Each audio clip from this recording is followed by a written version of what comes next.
Good evening, everyone, and welcome back to the weekly Armchair Sports Talk. We're back on Devil's Advocate today, talking all things Manchester United after a disappointing result, I kind of want to say, on Sunday. Maybe more so with context with the red card and things like that, we can be slightly happier with it. But overall, I think a disappointing week for United fans. But hopefully, we'll be able to pick it up. We're obviously going to be previewing the Real Betis game in a tie that we hope that we're all through.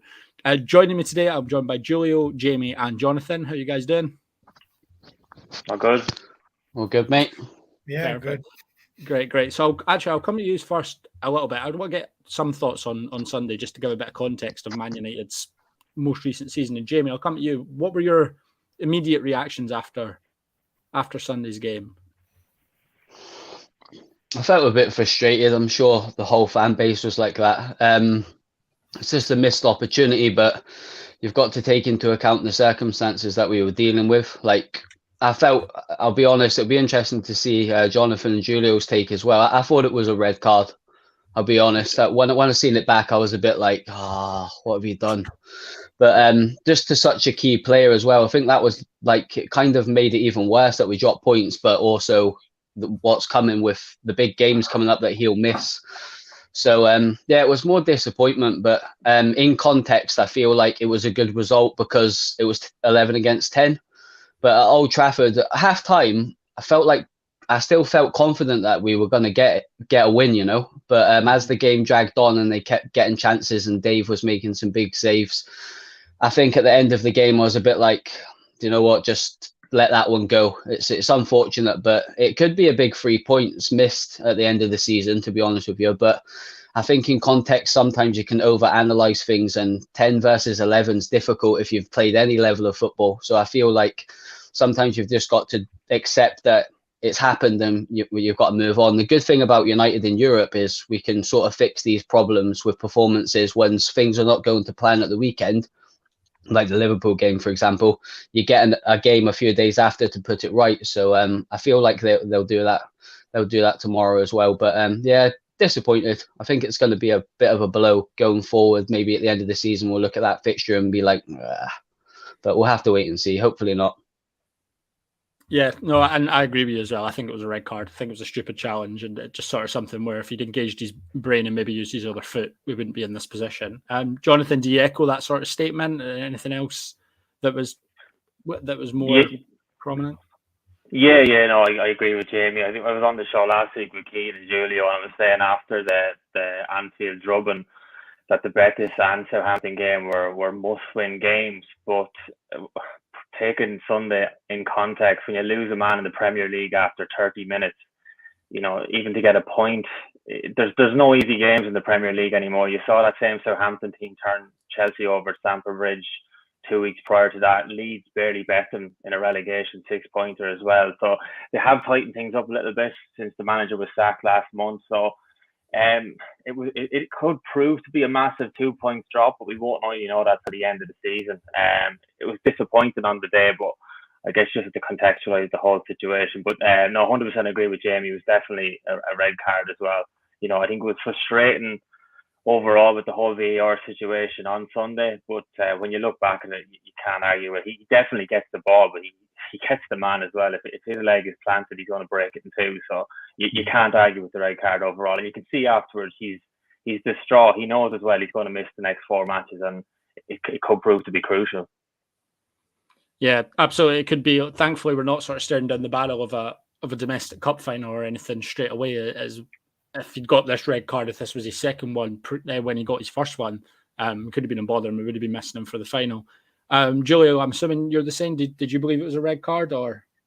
Yeah, I think the only frustration around that was, firstly, with the whole VAR thing. I think the first thing was it's still a red card. It was still reckless. But throughout the Premier League over the last few weeks alone, even the same weekend, we've seen challenges like that not been given red card. Mm-hmm. So it's almost like we want a bit of, you know, I think he gave it a yellow first, didn't he? Then he went to VAR and changed it. But if we're going with consistency, you know, I don't think VAR's there. The rules are for an obvious error. And if we're going around what's being thrown around the Premier League, that's not an obvious error. So that's the first that, and obviously Casemiro's got himself a red card and suspended for 4 games in a crucial moment in the season. But the key thing is that, like, well, hang on a minute, we've seen challenges. I mean, you know, Garnacho's gone off with an injury now. You know, Andy Carroll had that challenge on Eriksen a couple of months back. You know, we're not seeing these given as red cards. And I think there was one at Newcastle the weekend and even before that. So I think it's a consistency problem, and it's almost like it's one or the other. You can't have it both ways. You can't have it that everyone else is getting away with it and we're not. But then also, like, why did you, if that's the rules, if you're giving it a yellow and it's the same as everything else, why are we sending it to VAR to be checked? I think in the context of it, I think it almost became a point gained towards the end, because I think De Gea had to work for his clean sheet a little bit. Because it's not like Southampton sat back and, you know, we obviously created our chances, but they had a couple of moments as well where they could have easily nicked it. So I think in the context, I don't think we were ever in a title race. So in the context of that, it's not really 2 points dropped. I think given our form, apart from the Liverpool blip, our form would suggest that it feels like 2 points dropped. But I think at the end of the day, it's 1 point gained given for a whole hour or so we were with 10 men. So it's one of those where it's not really bad, but it's not great either. It's almost the most meh scenario you can No, I get that. I know that obviously the challenge on João Felix in the other game at the weekend, that definitely, I think that should have been a red card as well. I get the argument in terms of, like, well, other teams aren't getting punished by it, but I don't think the argument should be, well, that means Casemiro's isn't a red. It should mean that both of them are red cards. And it's more like the decision given in the Chelsea game was wrong, and we got the right decision. Like the right decision was given in that game. But yeah, you're absolutely right. It is frustrating, and I'm with Jamie. I thought even at half time we went in at 0-0, even with 10 men. I was like, yeah, we can win this. Like comfortably, I thought we could win this. Southampton weren't great. They had a front two, Theo Walcott and Che Adams, who aren't really at Premier League level consistently anyway. So yeah, it's slightly frustrating. But as Jamie alluded to, hopefully United do get the chance to sort of make amends for that. Tomorrow night, we obviously play Real Betis away. Man United are 4-1 up from the first leg. Pretty dominant display last week. Really, Betis created a couple of chances late in the second half. Obviously scored from one. Maybe could have had another when it went across the line, hit the post. But other than that, I think Man United, especially in the second half, were completely dominant. Obviously, coming on to that, there have been a lot of things. You mentioned it, Julio. Garnacho was injured going into tomorrow.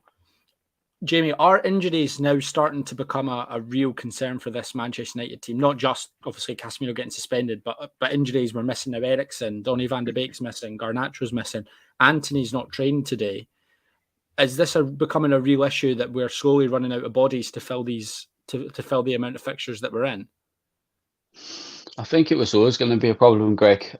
We had a small squad as it is, and then when you lose the likes of Donny, Eriksen, Julio mentioned earlier, horrific challenge on him. Garnacho obviously has got a knock now. He's going to be on the sidelines. I've seen that Antony's not trained as well just before I came on here, actually. It's when you've got a small squad and you've not invested. This is why I put on my social media when we signed Sabitzer that I says it's such an important signing. Not because of the ability of the player, just for the fact that he was another body. Because we needed a more combative midfielder but not just to replace Eriksen, like Donny van de Beek as well. Do you know what I mean? I know he's a bit chalk and cheese in our fan base, but he's still a useful player in a very sort of small squad that's trying to fight on all fronts. So I think bringing Sabitzer in was a really intelligent move in the end. And I'm a big fan of him. I quite like him. I like the way he plays. He's aggressive, likes to tackle, can play a bit. But we needed another body anyway. So it was like we had injuries, but we needed a player coming in without the injuries as well, sort of thing. So I feel like it is going to become a problem, but it always was. And I think you can see each week that the boys are running on empty. You know, this is why I've got so much praise for the team and Ten Hag, because they are running on empty. In the cup final, you could see it when we started against Newcastle. We didn't start at full throttle, and we've kind of tried to manage energy levels as well as manage games. And I think we're doing absolutely fantastic, to be honest, because of the amount of numbers and issues that we're having to deal with and the size of the squad. But this comes down to obviously lack of investment. Numbers wise, I know they've put in a lot of money on Anthony and Casemiro, that sort of thing. I don't mean it like that. I mean like sort of squad wise size. But we've got the likes of Pellestri, Garnacho, obviously it's injured, but they've come in as sort of fringe players and made little impacts, which is good. Mayno's obviously played minutes in the Carabao Cup, so we've got options, but it's like you're relying on sort of inexperienced players to sort of play experienced roles in big games, and it's coming to like the crunch side of the season now, where the big games are coming. We're getting further and further into these competitions. Hopefully we beat Fulham. Hopefully we win tomorrow night and progress, and that's another semi-final, another round in the Europa League. So I think Julio hit it on the head earlier when he said like there's a lot of big fixtures coming up, and we've just got to try and keep going. But yeah, the squad size was always going to be stretched no matter what. And when you put 3 or 4 injuries to not necessarily key players, you take Eriksen out of there, and Anthony, if he's got a knock and he's unavailable tomorrow, we've got like the likes of Sancho coming back in. That's obviously going to help. Pellestri is doing well, so we've just got to go with what we've got. And I feel like Ten Hag kind of does have one hand tied behind his back because of the squad size, but the guy's working miracles, let's be honest. So yeah, but you can do feel for the lads a little bit, particularly like Fernandes, Rashford, Luke Shaw, Martinez, Varane. They need a rest, but we just can't give them it at the moment, unfortunately. Yeah, the drop off between sort of our first choice, sort of 13, 14, and then the others is absolutely massive. And obviously we're missing McTominay for ages. We've missed Martial for a while as well. Johnathan, do you think Ten Hag sort of made a rod for his own back in the fact that he doesn't rotate his team as much as he probably could do? Specifically looking to last week's game against Betis, were you surprised that he went full strength again? And it seems to be, if he can play a full strength squad, that's what he's going to play. And it's going to be Bruno, and it's going to be Varane and Martinez, and it's going to be Shaw, and it's going to be Rashford. Do you think Ten Hag could maybe ring in the changes a little bit more, if not tomorrow night, but maybe more so throughout the season, to try and get some legs into the rest of the squad and help the ones that are playing a bit too much? Yeah, I see where you're coming from, Greg, but he kind of laid his cards on the table very early. I think the fixture that struck me the most, and I mentioned it to the two lads last week as well, was the second leg of the Carabao Cup semi-final after we beaten Forest 3-0 away from home, and that was in the middle of a very, very busy schedule. And I think we all expected to see wholesale changes for that game, maybe see the likes of Kobe Mainoo start, Garnacho, Pellestri in that sort of game. But he went full strength in that game to manage the first half, make sure there was no shocks, no early goals from Forest that would have turned that leg or turned that tie upside down. I'd expect a very, very similar approach tomorrow night. I'm just watching his press conference earlier on. The way he was speaking would suggest that he's going to go strong again tomorrow. He's going to start his strongest possible 11, manage that first 45 minutes, make sure that there isn't an early goal that will get the 60,000 fans behind the home team. They're doing very, very well in the league as well. There's nothing to suggest that if they get a goal tomorrow night that it won't be a more competitive game than what we're expecting. So I expect them to go full strength. I think we might see more changes on Sunday against Fulham. I think you might see a weaker team on Sunday against Fulham. But I don't know whether it's a message to the Glazers as well that this is just my strongest 11. I need reinforcements. Sabitzer was one very good reinforcement in January, but as Jamie alluded to, we needed a bit more than that. You know, with the fixtures that were coming our way, regardless of injuries, regardless of suspension, we needed more bodies on the ground and more quality bodies at that as well. But as usual, we were left with kind of stopgap loan signings like the likes of Bakos, who has worked so hard, and I have been very impressed with most of the games he's played. But look, it's the story of the Glazers' tenure, really, isn't it? Leaving the manager short when he needs it most. Mm-hmm. No, absolutely. And there's a comment here that sort of goes straight into it. I was going to come to Julio, but I believe he's disappeared. So we'll come back to it in a minute. There he is. Julio, what do you think of this comment? I think this may be a great opportunity for Pellestri. He'll probably play, and I really hope he shows what he can do. He's got massive potential. I agree with that. Do you agree with that sort of statement? Were you impressed with Pellestri's little cameo last week? And do you think he could potentially start tomorrow, especially with Anthony missing? Yeah, I think personally, I feel like Ten Hag needs to rotate for tomorrow night's game. And I feel like, considering you could make a case that, touch wood, the tie is over, but obviously you never know with football. But tomorrow should be a good opportunity, not just for him, but for the rest of almost the B team that Ten Hag has at his disposal, because you could make a counter argument that he's not rotating because he doesn't trust the Maguires and the Lindelofs and the McTominays as much as maybe like together, maybe separately in his first team. If he puts one here or one here, it's fine. But you play like all of them together, he doesn't maintain that trust. So I think there's also a case to be made that Pellestri's cameos have been planned, because I think a few months back his agent came out and said, we're not happy with the situation, whether it would be a loan deal, whether it would be leave permanently. They wanted Pellestri to play more games. So I don't know if all this post-January has been almost planned by Ten Hag, because managers do that with some younger players. They work them in carefully, because we saw it with Elanga last year, and he was overplayed, and it's not benefited him. So I think Pellestri did well coming on last week, especially against tired legs.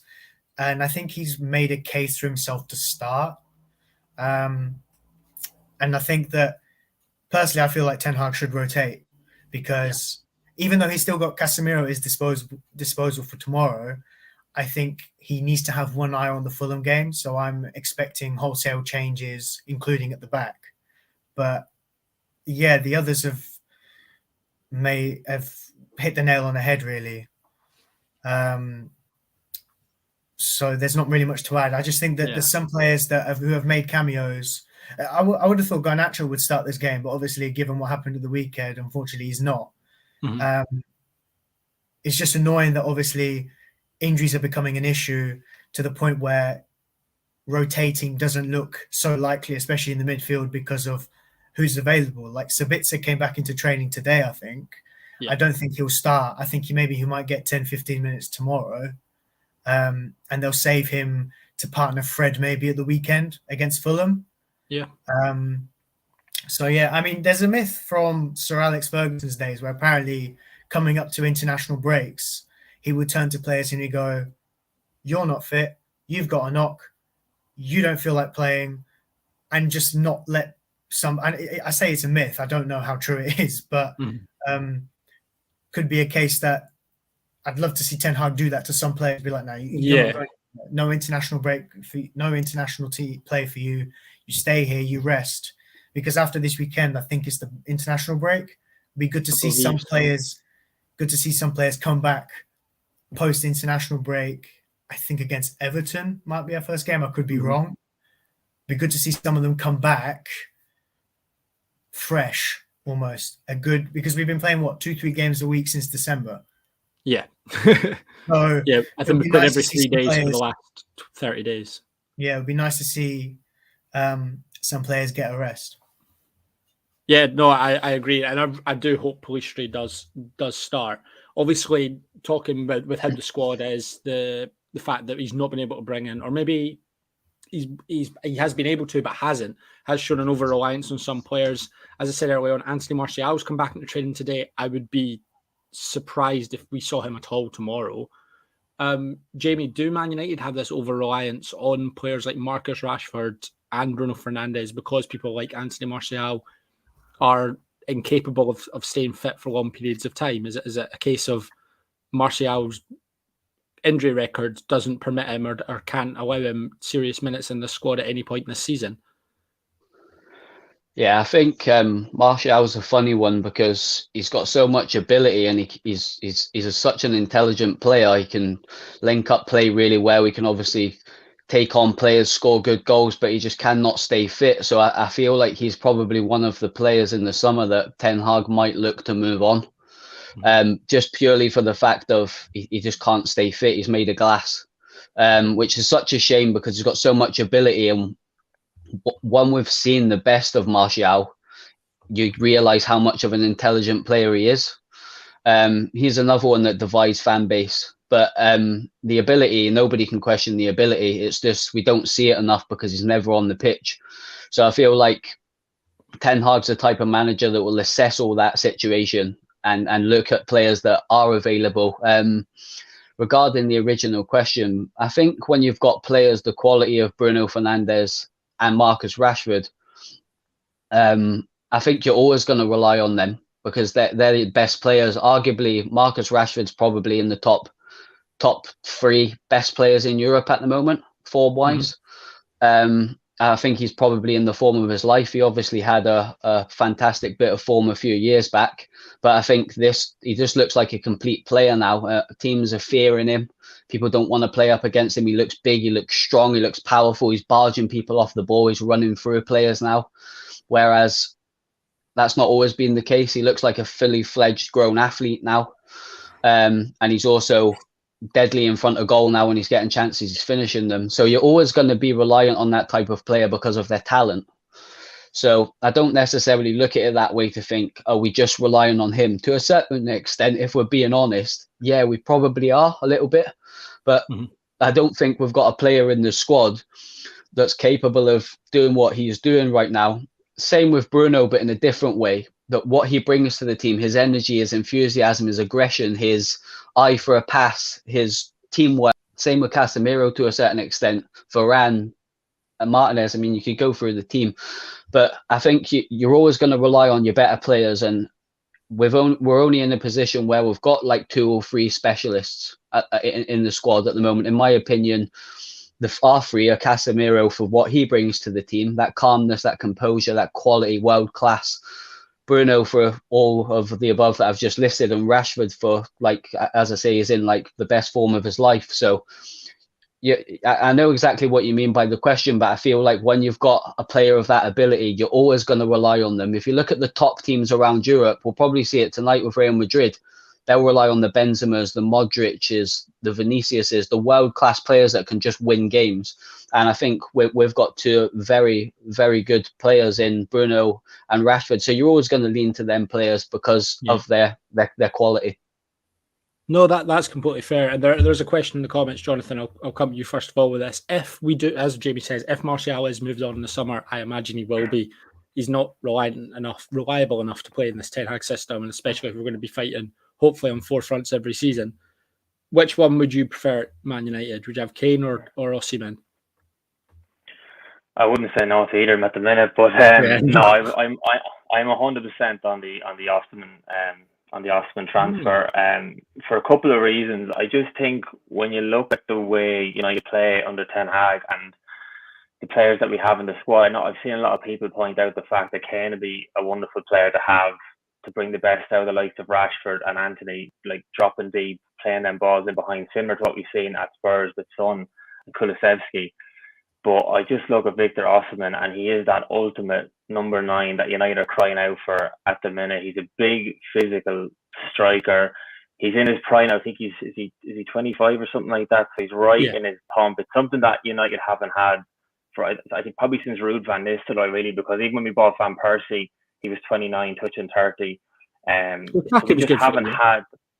Yeah, he was okay for a year. He was alright for a year. Exactly, that was our last big, in his prime striker signing, I guess. Exactly. Yeah. True. Yeah. But no, I'm 100% the Osimhen. I look at the age demographic of our team at the minute, and while it's not old, you've got to look at, we're building something for the next few years. And if you look at the spine of that team, at the minute, you've got David De Gea, who's going to be 33 this year. You've got Rafa Varane, who's just turned 30. You've Casemiro, who's just turned 31. You've got Christian Eriksen, who's just turned 31. You have Bruno Fernandes, who's 29 in September. So if we bring in the likes of Harry Kane there, he's 30 in the summer. Yeah, they could do well. They could win a league title next season, which would be absolutely fantastic. We'd all be celebrating. It'd be amazing. But I just think we need to kind of lower that age profile of the team so that we are conscious of the next few years as well. Like, I know they're saying that Osimhen could cost 120, 130 million euros, but you've got to look at his age. That could be spread out over the next 8, 9, 10 years, and what he could bring to the team over that period of time. But I'd definitely be on the Osimhen side of things there. No, that's fair enough. I think personally I'm leaning towards Kane, but just because I think it's what he deserves more so. That should be his story. He should be winning a league title, and he should win the Premier League with someone. And let's be honest, he's not going to do it with Tottenham. Julio, what about you? Kane, Osimhen, or is there a third option? Keane's saying Evan Ferguson. I can't imagine Evan Ferguson will be on Man United's radar this summer, but I think he's not. I don't think he's an unrealistic option as an understudy of some kind, whether it be they buy him now or they buy him in the future. The problem, I have problem with both of them, so I'm leaning away from both of them. I mean, I know. Do you guys remember? I think there was like a 3 or 4 year period where Kane's season story would be wouldn't score in August, would bang the goals in, and then we'll get injured around February, March time, give or take, be out for about 6-7 weeks, and then come back. Now, the one thing people forget to mention about the Van Persie signing was he was fully fit for 1 season, and then the 2 seasons after he had a lot of niggling injuries.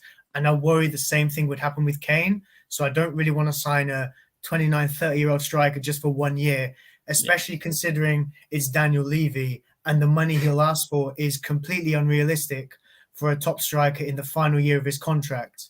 Is the whole Kane didn't leave for City because he was priced out of a move. Now, Osimhen's had a great year this year. He's been a decent striker on radar for the last few years, even as a slightly younger player at Lille and at Wolfsburg. But last year, he was very hit and miss. I don't know too much about him personally. My older brother's an Inter Milan fan, and he watches a lot of Serie A. So when I asked him, he said he's a good striker this year, but for 120 million pounds, Osimhen strikes me as the kind of guy who could come next season and score about 6. Do you know what I mean? Is that kind of worry? I wouldn't want to spend.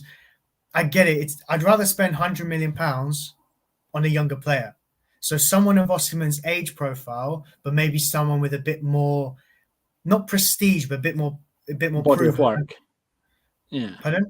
Like a larger body of work almost in another league that they've been able to score goals before. Yeah, I mean, like Vlahovic has had more than 1 good season now in Serie A. He's had a couple of good years. So I'd personally put my money towards that. And also maybe it might be cheaper because I don't know what's going on at Juventus. And the less I know, the better. But the problem is, obviously, we're in the situation. Last summer, we had last year we had Ronaldo and Cavani as our 2 main strikers. Granted, both aging, but now we're stuck with Weghorst. I say stuck with. He's providing a lot of good, but he's not providing the goals. And as Jamie alluded to earlier, Martial's made of glass. No one questions his ability. But it's either he's unfit or he's not in the mood. Like we've seen times when he's just not scored because he's been moody, he's not happy, whatever. So seeing both of them go this summer wouldn't surprise me. And we're over-reliant on Rashford and Bruno and even Casemiro for goals sometimes, because you take them out of the team and who else is providing goals? So it's almost a case of, I worry for tomorrow I think Bruno will play because he's practically bulletproof tomorrow. Like, Ten Hag could go to, I said last week with Keane and Johnathan, I said Ten Hag could go to Bruno and be like, so I'm giving you a rest tomorrow. And then Bruno would turn around, no, you're not. I don't know if you've seen how this song and dance goes. I play every game. So, I mean, in terms of the striker, I'm still in. I can see Kane coming, but at the same time, like I'm still like debating what's happening. I think I have a short list of about 6 in my head who I haven't really looked at and thought that's the one. Goncalo Ramos is on there, Dusan Vlahovic. So there's other players out there, but in terms of money and who's guaranteed, you don't know.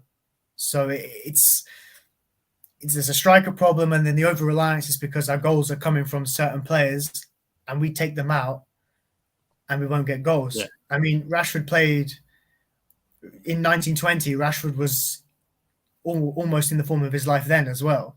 Up until that point, he hadn't produced those kind of levels. Yeah. And then he had problems with his back or his shoulder. Do you remember he got injured? Then COVID happened. So luckily he was able to be back for what turned out to be the final games of the season in June, July. But I'm worried about that happening to Rashford again. I don't want to overplay him so he gets injured again and we have this problem. So no, that's fair. Yeah, I never actually thought about that. Like, if you bring in a striker and then they don't hit the ground running, then you're back to relying on Rashford, and you've got £100 million someone on the bench that's cost £100 million that maybe can't fill those shoes, and you go back to the over reliance on Bruno and Rashford again, and we're back at the same issue with £100 million spent. Jamie, what about you? Is Vlahovic more your cup of tea, as Julio said, or do you prefer Kane, Osimhen? I'm like Julio. I've got about 6 or 7 strikers in my head that could possibly do a job in different systems, but I'm kind of trying not to overanalyze this sort of stuff now because I just trust the manager. Do you know what I mean? I've seen enough from, I know Weghorst he isn't scoring the goals like Julio said, but I just love his work rate and I can see what he does without the goals. Do you know what I mean? So I think since Ten Hag's come in, I've kind of not been as vocal about like sort of signings and stuff like that than I probably have been under the previous regimes, because I just trust him and I understand he's got a certain way he wants to play. If it was me personally, out of the two of them, now I'll give you a quick take on this. I'll keep this brief because the lads have smashed it with this one. I think Kane's a Glazer signing. I totally can see them wanting the big British star to sell the shirts, to be the poster boy. Look, we've got the best player from English player. I can see, it's written all over it. But if the Saudis come in, I think, not the Saudis, sorry, thinking of Newcastle, sorry. Trevor's going to pick on that on the minute. Watch this. But I get mixed up with the Saudis and the Qataris. If the Qatar comes in, it's an open sort of checkbook with regards to who we can go and sign. I do like Vlahovic. I think he's a quality player. He's big, he's strong, he's powerful, but he's a certain type of player.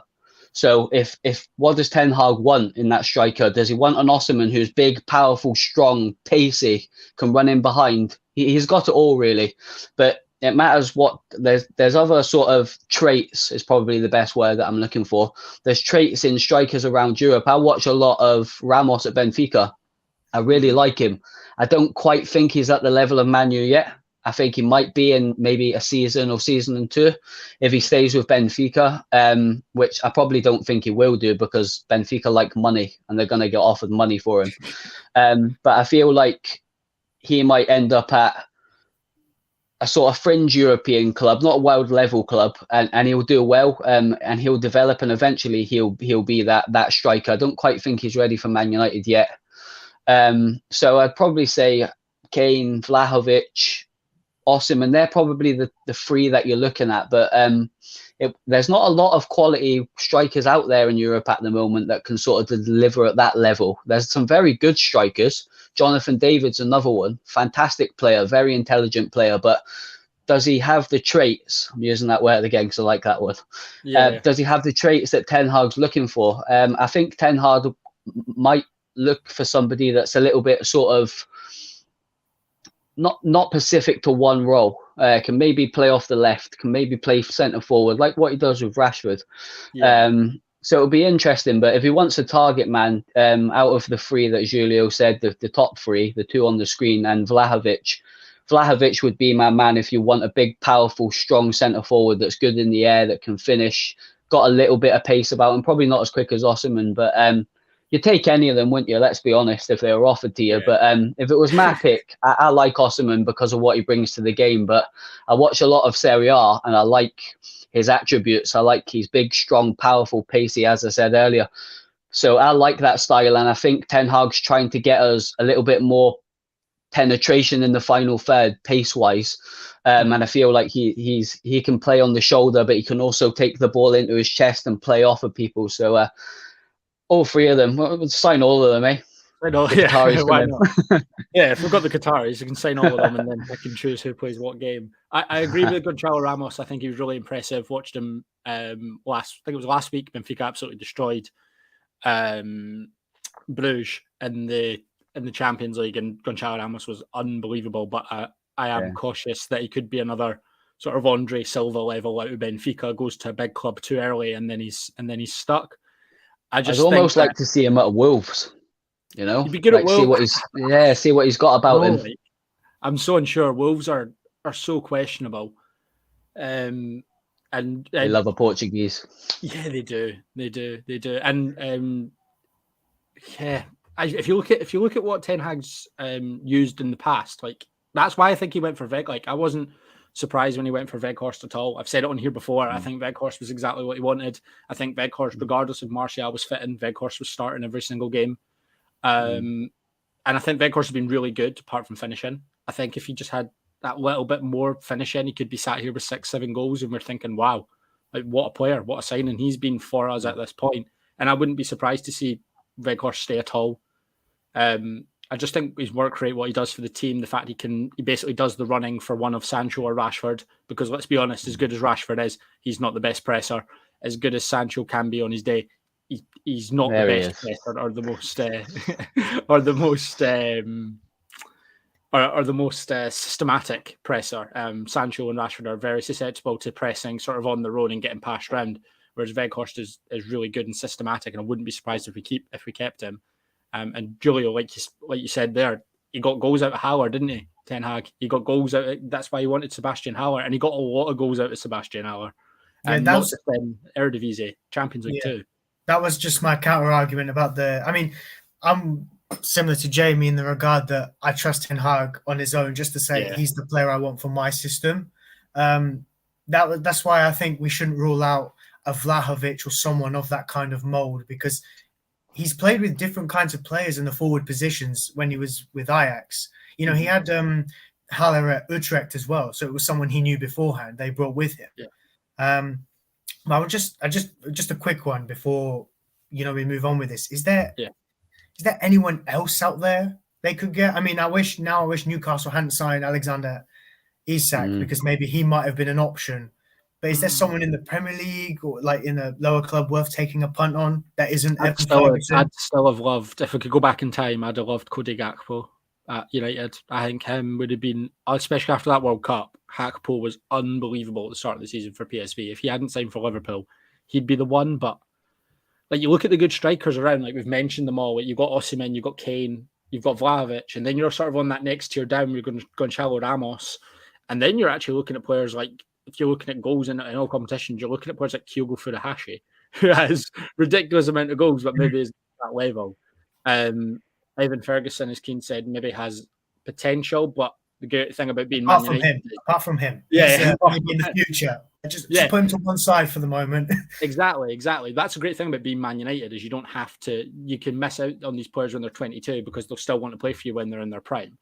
We don't have to worry about getting these players early and growing them and developing them. We can just go and pay the money to get them when they're in their prime. But I don't think, unless Johnathan's or anyone you can think of that stands out that could maybe be another contender for this.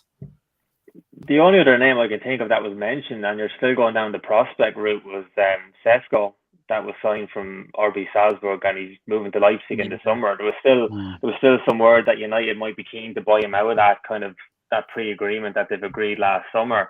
But again, you're talking prospect, you're talking that tier down, you're kind of talking that not so much Evan Ferguson territory, but you're talking that prospect territory, and it's just not what United need next season. They need a ready-made number 9 that's going to come in and pretty much guarantee at least 25 goals. They don't have time anymore to be sitting back waiting for these prospects to bed in and hoping that they hit the ground running. And it's not fair on them either. You're putting needless pressure on them, because we all well know pressure is big in the Premier League, but when you're playing for Man United, it's 10 times worse. Every single mistake, everything is hyper-analysed. Look at Anthony. It matters that United paid 100 million for him and his stats don't add up. But Jack Grealish is in his second season now at Man City, and I'm still to figure out what he actually does. Wonderful footballer to watch, and I'd watch him play all day. He's one of those guys that just plays off the cuff. But it just shows the difference between the analysis of someone like Man United and the rest of the Premier League.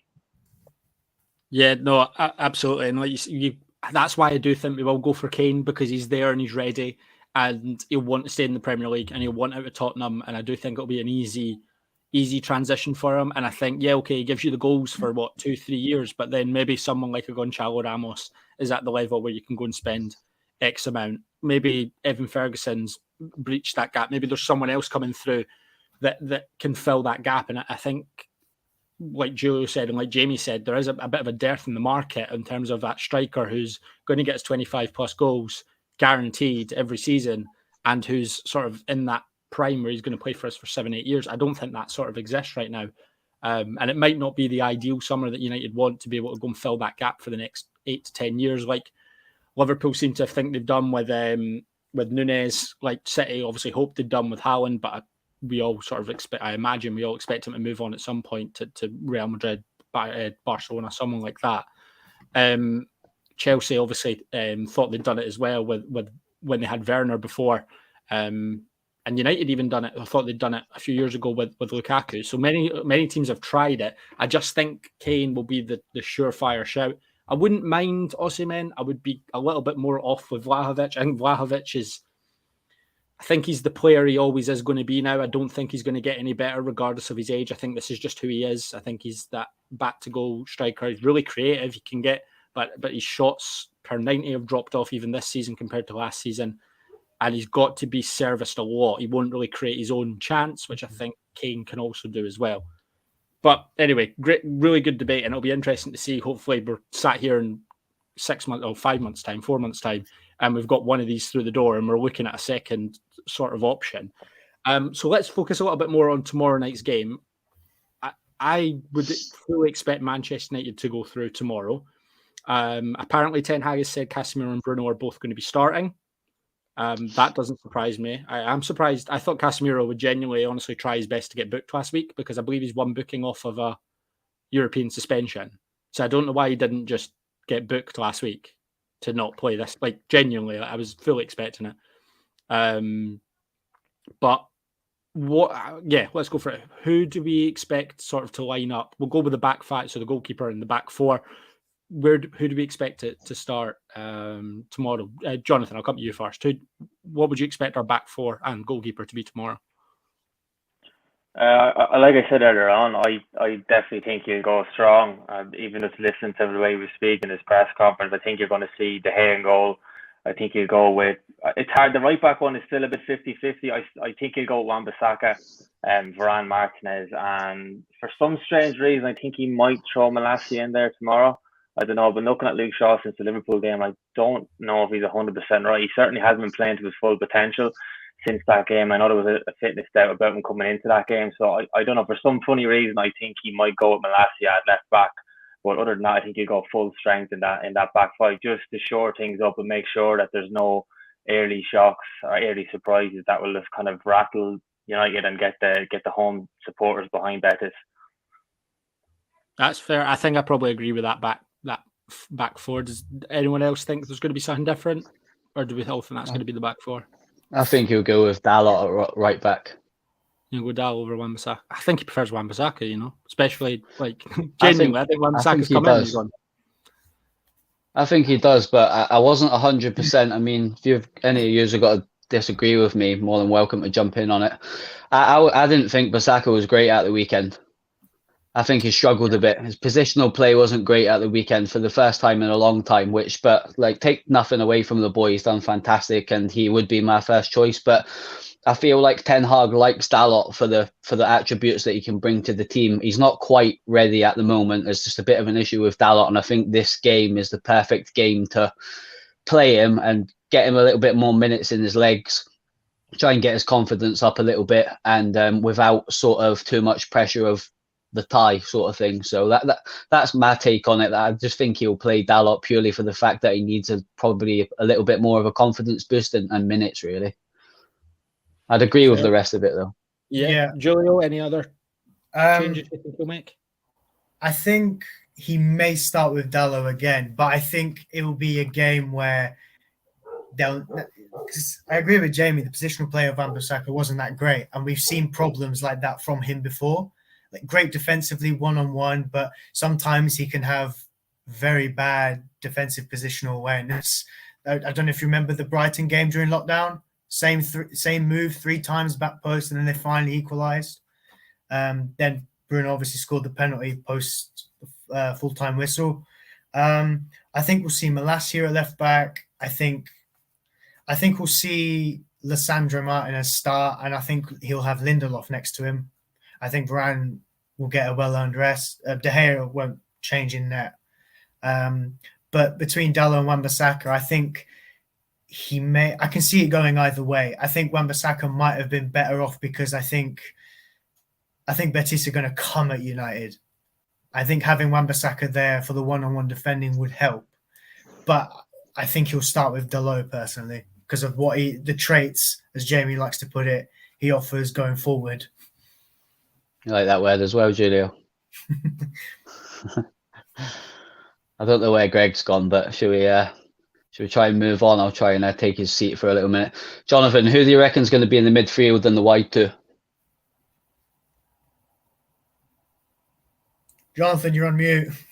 You're on mute, mate. Yeah, just noticed that. So thanks, guys.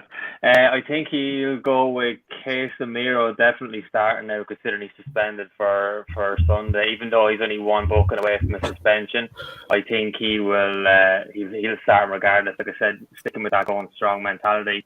And I think then it'll be Bruno. And funnily enough, I think he will start Sabitzer. I think he would have loved to have started Sabitzer last week. Just the way he's been speaking, he's been kind of talking about, mentioning his name a good bit in press conference. I think we'll see a Sabitzer start tomorrow night in that midfield three. I like that midfield, and that's got really good balance as well. Great midfield. It's a really fun. Like that word as well. That's balance. Really good. It does. It's really balanced. Like, but I feel like any midfield with Casemiro struggles to not be balanced. But do you agree that'll probably be the midfield three? Me personally, I think it will be because Sabitzer's back in training today. I think it was today he came back. So I think we'll see Fred and Casemiro in the double pivot with Bruno ahead of them. But I think Sabitzer will get a good amount of game time tomorrow to prepare for Fulham at the weekend because I think he'll start next to Fred at the weekend. So yeah, you guys think ahead. I just pick the team based on what I've not even thought about Fulham yet. I'll think about Fulham on Saturday night when I'm like, yeah, that'll be. I can't keep up with United this season, but I like that. Keane thinks Casemiro, McTominay. I can't watch McTominay anymore in a Man United shirt. Like I just can't watch him. I have to watch him in a Scotland shirt. Scotsman to say. Yeah, I've got to watch him in a Scotland shirt. It could be the game for him.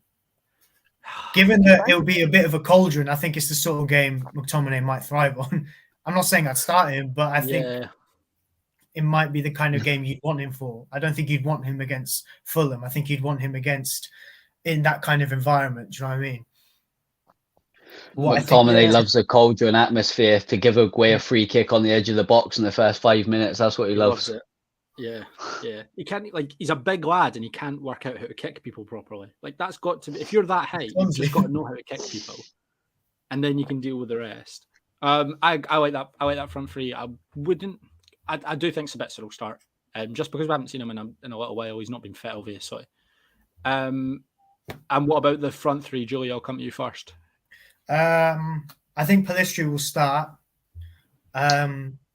Unless I've completely missed it and he's confirmed Rashford will start, I think Rashford might get a rest.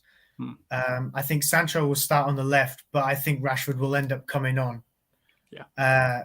We'll have Weghorst, I think, starting up front as well. So personally, I wouldn't have Rashford starting, but he's going to play a part tomorrow, whether it be from the start or he's coming on for someone else. We'll see. Yeah, I wouldn't be surprised to see Rashford get a break. He certainly deserves a break. He definitely deserves a break. I think Weghorst will start as well. Do we all agree with that? I think Rashford will start. Yeah, think the same then. I think he'll play on the left. Pellestri on the right, Rashford on the left, big Weghorst through the middle, because I feel like if you have Sancho, who's not been back for ages, not completely firing, doing well in certain patches in games, shall we say, lacks goals at the moment in his game, I think, Sancho. He's definitely got the ability, though. Pellestri's obviously fresh, young kid, just sort of breaking into the squad. Don't put too much pressure on the boy, but I feel like if you play Sancho, Pellestri and Weghorst, the two lads might disagree. You might as well, Greg, to be fair. But it doesn't strike me as a front three with goals in it. And I feel like that might be the why Rashford plays for the lack of goals. in that front three, if you go with that front three I mentioned a minute ago. So that's why I feel like it will. But if we can get a goal early and go in at maybe 1-0 up, then you can sort of start resting players, But yeah, I think Rashford will play personally. That'd be the dream scenario, wouldn't it? Get a goal nice in the first 10 minutes and it just takes all sort of pressure off. Because if they score, we'll be thinking, oh, well, we're still 2 goals up as a United in the end of it. And yeah, we did mention this earlier. Casemiro's one booking away. Do we think he's probably going to get booked tomorrow? Because I do. Just the way his week's gone, I could see him getting a booking in like the first 15 minutes and just being like, oh, you miss. And then we draw like a decent side in the next round. Return to Spain, Cauldron. Yeah. It's a banker, isn't it?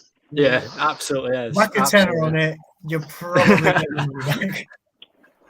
Yeah, whack a tenner on it, you might get £3 back, I imagine. I imagine it's pretty high, pretty low odds, in the fact that he's going to do that. But what about score predictions? Johnathan, I'll come to you first. What do you think the score is going to be? Yeah, I think it's going to just be one of those kind of games that we win the tie. I'm not expecting anything special tomorrow night. I think looking maybe a 1-1 draw or just a 2-1 win for United. I'm not expecting anything convincing. I don't want to be pessimistic or like that, but just the way we're playing at the minute, we're just a little bit flat. I think this international break is coming at the right time. I know we'll have a good few players that are heading abroad to play for their international teams, but I just think psychologically for some of them to get away from that rigor of club football, and I know a few of the guys won't be on international duty, players like Varane now are going to get a 2-week break, and I think that psychological break might just reinvigorate United now for the last part of the season. But I'd expect a kind of very controlled, managed game tomorrow night, not in too high tempo, just try and take the sting out of home fans for the first half, and then maybe a 1-1 or a 2-1 United win. Fair enough. Jamie? Pretty much the same as Johnathan. I'm not going to really give you a score prediction. I just think we've got to go into the game and just manage the fixture, manage the stadium, manage the game, and just make it a little bit boring maybe for the first 30 minutes, try and play on the counter maybe, and wait for the spaces to open, because although Pellegrini says that his team didn't tire, but they did. And they will again. But we've just got to manage the atmosphere. They've got a really good reputation for being quite a hostile ground, Betis. They've got a really good fan base. So yeah, I think we've just got to manage the occasion. But I think with the scoreline going into the game, we've just got to do a professional job. And I'll just leave it at that. Not give you a scoreline because I don't really know. But I think we're going to get through. We've just got to be professional. That's the word, professional tomorrow. Yeah. I agree. I'd be deeply upset if I'm sat here tomorrow night, and we aren't through. Surely we've done enough. Julio, what about yourself? I think because I think it'll be quite a frantic start. I think if United get through the first 15-20 minutes without conceding, I think we'll be fine, because I see a scenario where Betis have a really good chance in the first 5 minutes. I think they're going to come at United. So I think because from what I've heard of Betis, I haven't really watched much of them. Apparently they play a lot of mad risky stuff. Mm-hmm. And I think it could be a game one with, if Rashford starts, great. If he comes off the bench, I think it will be something he thrives on the counter, because I think the United's transition of play can't be touched in comparison from Betis. I don't think they'll be able to do anything about it. So I think it'll be I can see it being a 2-2 draw, but I'm going to go with a 2-1 United win. But it's going to be, I think it'll be a frantic start tomorrow. Yeah, I probably agree with that. I think if we can get out the first 15-20 minutes without conceding, then I'd be much more confident. But if they score early doors, I don't know what will happen. You'd probably see if we go in maybe 1-0 down that Ten Hag, if he's not started strong, he certainly brings in the stronger players and really tries to solidify it. And then, yeah, that's probably where we'll see Casemiro get his booking, I imagine, if we are 1-0 down. But there we go. We've all predicted a Manchester United win. We all think that, obviously, we have different opinions on what striker's going to come in the summer as well. And we've obviously got our starting 11 predictions there to keep an eye on the channel, especially tomorrow. We'll obviously have the reaction up. And then over the next few days and weeks, there's more and more Manchester United games. Obviously, there'll be a little break during the international break. Of less Man United focused content, or you never know, something will pop up. I'm sure owner talk or something like that will will crop up. We might have a new owner over the international break, because something always seems to be going on at Man United. And as Richard says, please like, share, and subscribe as well. But that's going to do it for us. Thank you very much for watching, guys. You got anything to say? Anything you want to plug or anything like that? No. That comment that's just come in about Kieran Maguire on Talking the Takeover. Perfect. That's interesting. Perfect. Yes, keep an eye on that. Keane did not inform me of that, but he just has. Yeah, Kieran Maguire's on tomorrow talking all about the takeover. That'll be really interesting. Last we had him on, I believe, sort of November time, when the first sounds and noises were starting to be made, and he's a really good insight. So make sure you do watch that. If not live, make sure you guys do catch it. But that's going to be it from everyone here, and we'll see you guys later on.